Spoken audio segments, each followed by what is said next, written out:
신임 방송통신위원장으로 거론되는 이동관 대통령 대외협력 특보가 아들의 학폭 의혹에 대해 무차별적인 카더라 뉴스라며 직접 반박했습니다. 하지만 야당은 학폭의 끝판왕이라며 공세 수위를 높였습니다. 강희연 기자입니다.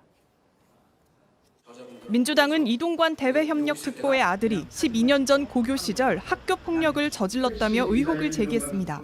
준협박과 고문을 일삼고 친구들 종처럼 부리고 그리고 구공무도한 학폭 왕의 끝판왕이었다고 해도 과언이 아닙니다.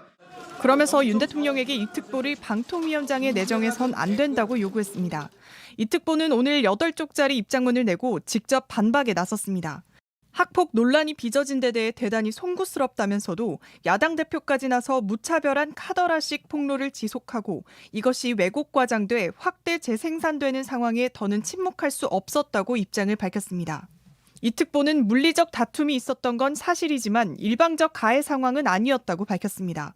두 사람은 졸업 후에도 서로 연락하고 지낸다고 주장했습니다. 이 특보가 학폭을 무마하기 위해 고등학교 이사장에게 전화로 압력을 행사했다는 의혹에 대해선 사실관계를 파악하기 위해 문의한 것이라며 이미 공직을 떠나 영향력을 행사할 수 있는 위치가 아니었다고 반박했습니다. 불기소 처분했으니까 끝이야 라고 주장은 할 수 있겠죠. 그렇지만 피해 학생들하고 다 합의했어 라고 주장할 수 있겠죠. 그러나 지금 제가 쭉 말씀드린 대로 이런 사실은 없던 일이 될 수는 없는 것입니다. 네.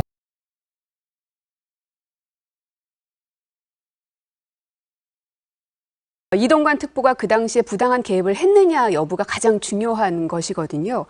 그리고 학교폭력 예방 및 대책에 관한 법률 13조에 보면 학교폭력이 발생한 사실을 신고받거나 보고받은 경우에는 심의위원회를 개최해야 한다고 법에 규정되어 있습니다.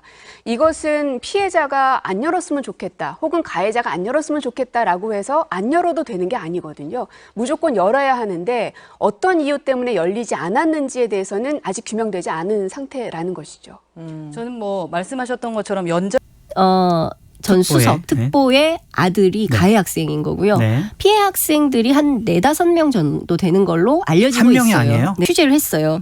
하나 특이한 사항은 본인이 국회에서 이 문제 제기를 하니까 김승유 당시 하나고등학교 이사장, 하나은행장 아시죠?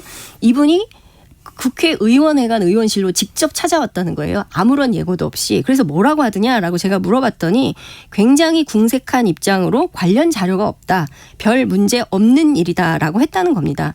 그런데 본인은 당시 이걸 좀 더 파보고 싶었고 무엇보다 이 학생이 학폭 관련된 학폭위를 안 열었다 그랬잖아요. 그런 기록 없이 강남에 있는 다른 고등학교로 전학을 갔거든요. 피해자 입장에서 가장 득이 될 만한 처벌 강도를 통해서 처리해 주셨으면 좋겠습니다. 라고 얘기를 하고 있습니다. 저는 이 학생들의 진술서를 읽으면서 어떤 권력의 힘, 청와대 고위 간부의 아들, 내가 싸워서 이길 수 있을까? 어떤 학생들의 이런 열패감, 교사들의 참 답답함 이런 것들이 농축돼 있는 내용들이었어요.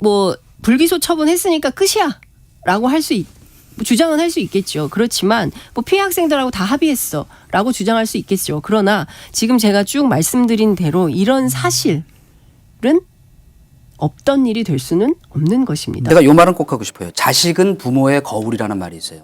그 자식을 보면 부모로부터 어떻게 교육받은지를 알 수 있다. 일단 요 말만 하고. 장관님이랑 연대에서 무조건 맞겠습니다. 전 분명히 여러분 앞에 약속을 드리겠습니다. 수 있다. 이재호 장관님이랑 연대에서 무조건 맞겠습니다. 전 분명히 여러분 앞에 약속을 드리겠습니다. 자식을 보면 부모로부터 어떻게 교육받은지를 알 수 있다. 일단 무조건 맞겠습니다.